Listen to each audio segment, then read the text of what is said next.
Good morning class, welcome to Daffodils online classes. कैसे बच्चों आप लोग? आई होप यू आप लोग बहुत अच्छे होंगे, पढ़ाई भी बहुत अच्छी चल रही होगी आपकी, ठीक है। और जो भी चैप्टर मैंने आपको कंप्लीट करा दिए उन चैप्टरों के क्वेश्चन आंसर भी आप हैंड टू हैंड लर्न कर रहे होंगे।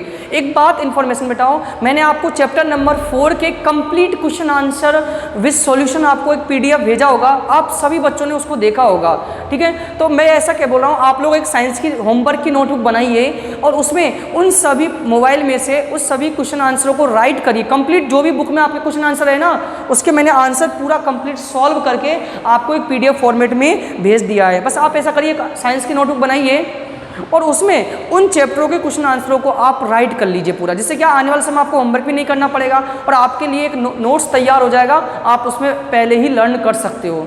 मेरी बात समझ रहे होंगे आप लोग। एक साइंस की नोटबुक जो हम लोग बनाते आ रहे हैं वही साइंस की नोटबुक बनानी है, उसमें से राइट करिए आप लोग पूरे क्वेश्चन आंसर एकदम जैसे हम लोग क्लास 6 क्लास 7 में होमवर्क करते थे, वही ब्लैक पेन से क्वेश्चन ब्लू पेन से आंसर करना है। डायग्राम जहाँ पर है वहाँ पर डायग्राम ब्लैंक पेज पे आपको लिखना, वो बनाना है डायग्राम को, ठीक है। तो होमवर्क करना चालू कर दीजिएगा, बस आपको अपने पास ही रखना है कि जब भी ऑफलाइन में स्कूल खुले तो आप लोगों को उस समय होमवर्क के लिए थोड़ा सा प्रेशर नहीं बने, आप लोगों को भी फायदा होगा, उस समय आपको होमवर्क नहीं करना पड़ेगा, ठीक है। और आप लोगों को लर्न करने के लिए मोबाइल में से क्या लर्न भी नहीं होता है, आंखों पर इफेक्ट पड़ता है, तो आप लर्न भी कर सकते हो नोटबुक में से, तो बोर्ड की प्रिपरेशन आपके साथ के साथ भी हो जाएगी, ठीक है।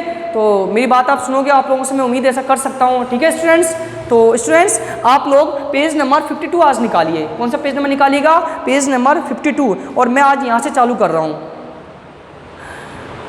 मैंने आपको फाइबर्स के बारे में बता दिया था, जितने भी टाइप के फाइबर्स। आज मैं उनके एडवांटेज और डिसएडवांटेज की चर्चा करूंगा। किसकी चर्चा करूंगा? एडवांटेज और डिसएडवांटेज की। तो पेज नंबर 50 निकालिएगा। 50 है बेटा, ये 52 नहीं है, ये पेज नंबर 50 है। पेज नंबर 50 निकालिएगा और पेज नंबर 50 का advantage of synthetic fibres. They have a high lustre and do not become yellow with age. ये एक तो बहुत चमकते हैं और पीले नहीं पड़ते हैं ज़्यादा पुराने होने पर। कहते हैं कपड़े, सूती कपड़े पीले पड़ जाते हैं, लेकिन ये नहीं पड़ते। They last longer compare natural fibres, और नेचुरल फाइबर्स ज़्यादा मजबूत होते हैं। They do not shrink and washing, ये धोने पर, इनको जब धोते हैं कपड़ों को सिकुड़ते नहीं हैं। They are easy to clean and dry quickly, ये आसानी से सूख भी जाते हैं। They need very little no ironing, और इसमें कोई आयरन यानी प्रेस वगैरह हमें नहीं करना पड़ता है। They are less expensive than natural fibres, और प्राकृतिक रेशे वाले जो कपड़े होते हैं उनसे बहुत ही सस्ते भी आते हैं, महंगे भी नहीं पड़ते हैं। अब डिसएडवांटेज क्या है? नुकसान भी कुछ है इसके। They easily melt and burn from small sticky beads at a very high temperature, therefore there is always a risk getting burns especially in kitchen while wearing cloth of synthetic fibres. एक बात ये है इनमें खासियत कि जब इनको गर्म कर, जब मान लो ये अपन खाना बना रहे हैं, आपने सिंथेटिक फाइबर्स वाले कपड़े पहन रखे हैं, मान लो कोई गर्माहट आग वगैरह आपकी क्लॉथ के टच में कर गया तो ये तुरंत पिघल जाते हैं, पिघलने पर गर्म हो जाते हैं और तुरंत पिघलते भी हैं, जिससे आपकी खाल जल सकती है, हाथ पैर जल सकता है, तो बहुत सेंसिटिव होते हैं ये।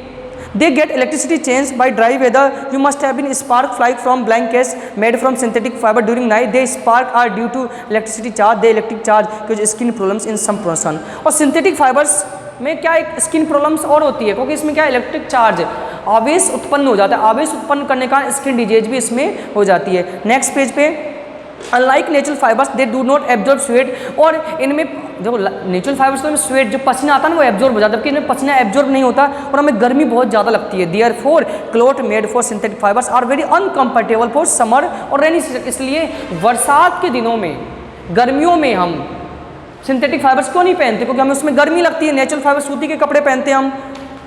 The drawback is partly overcome blending them with natural fibres such as cotton और wool. They are non biodegradable, hence they are lot of environment. ये क्या होते हैं? नॉन बायोडिग्रेडेबल होते हैं, इसलिए एनवायरनमेंट को भी नुकसान पहुंचाते हैं, ठीक है। नेक्स्ट आइएगा, कैरेक्टरिस्टिक्स ऑफ सिंथेटिक फाइबर्स और प्लास्टिक। फाइबर्स और प्लास्टिक के गुण।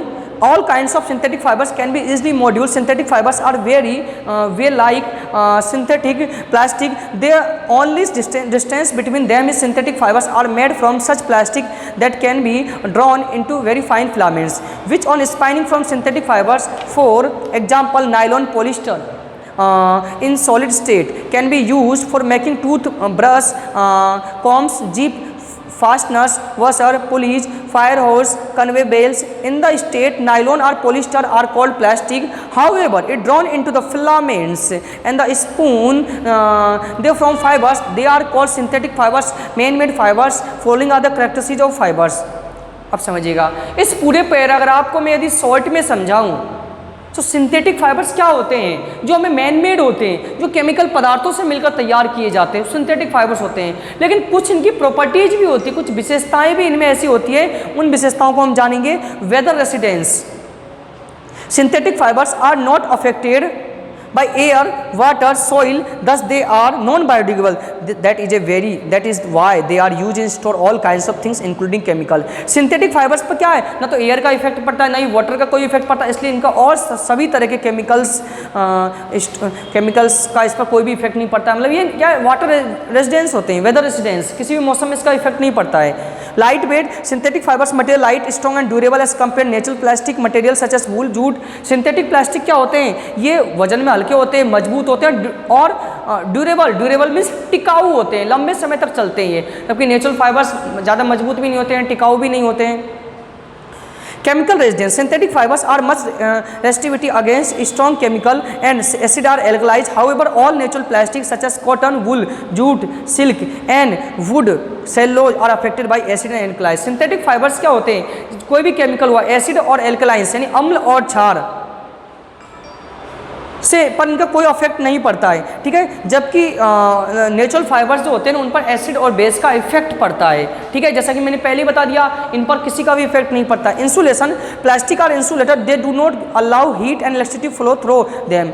जो प्लास्टिक होता है वो इंसुलेटर कुचालक होता है, इसमें इलेक्ट्रिसिटी और हीट फ्लो नहीं होता है। The wire electric wire covered by the plastic covering and handle of screwdrivers made of plastic. इसीलिए हमारे जो भी इलेक्ट्रिशियन होते हैं ना, उसके उनके पास आपने पेचकस, प्लास वगैरह देखा होगा, उनका जो हैंडल होता है उन पर प्लास्टिक की लेयर लगी हुई रहती है। जो हमारा इलेक्ट्रिक वायर होता है उस पर भी प्लास्टिक की लेयर क्यों लगी रहती है, ताकि क्योंकि ये हीट और इलेक्ट्रिसिटी को फ्लो नहीं होने देते हैं। Toughness of tensile strength, synthetic fibres can be withstand a lot of force without getting broken. For example, a thread of synthetic plastic and withstand a lot of weight compare thread a cotton same thickness. ये tough भी होते हैं और strength ज़्यादा मजबूत होते हैं। ये appearance, synthetic fibres main made transparent a glass. Synthetic fibres क्या होते हैं, पारदर्शी भी हो सकते हैं, ठीक है। तो furthermore they can be made and desired colour और texture can be use for making very variety household product. अर्थात सिंथेटिक फाइबर्स हम कई तरह के नए नए प्रोडक्ट बना सकते हैं। तो ये आपका स्टूडेंट्स फाइबर्स टॉपिक कंप्लीट हुआ आज का। जो भी मैंने फाइबर्स के बारे में था, मैंने इसमें फाइबर्स के टाइप, फाइबर्स के एडवांटेज, फाइबर के कैरेक्टरिस्टिक्स, फाइबर्स के डिसएडवांटेज आपको बता दिए। आपको लर्न करना क्या है, जितने भी फाइबर्स मैंने आपको बताए हैं वो किन किन से प्रिपेयर होते हैं, उनकी प्रॉपर्टीज़ क्या होती है, उनके यूजेज कहाँ होते हैं, ये आपको मेन लर्न करना है, और एडवांटेज और डिसएडवांटेज। अगला वीडियो लेक्चर में, नेक्स्ट वीडियो लेक्चर में हम प्लास्टिक के बारे में जानेंगे। प्लास्टिक क्या होता है, जितना जानते हैं उतना नहीं होता है प्लास्टिक, उसके अलावा भी काफ़ी सारी चीज़ें होती है। तो स्टूडेंट्स आज के लिए इतना ही काफ़ी है। तो आप जो मैंने आपको स्टार्टिंग बताया था, जो भी मैंने आपको पीडीएफ फॉर्मेट में चैप्टर नंबर 4 के नोट्स अवेलेबल कराए, उनको होमवर्क की नोटबुक में राइट करना है, ठीक है स्टूडेंट्स। तो आज के लिए इतना ही काफ़ी। Thank you for watching this video and attend this session.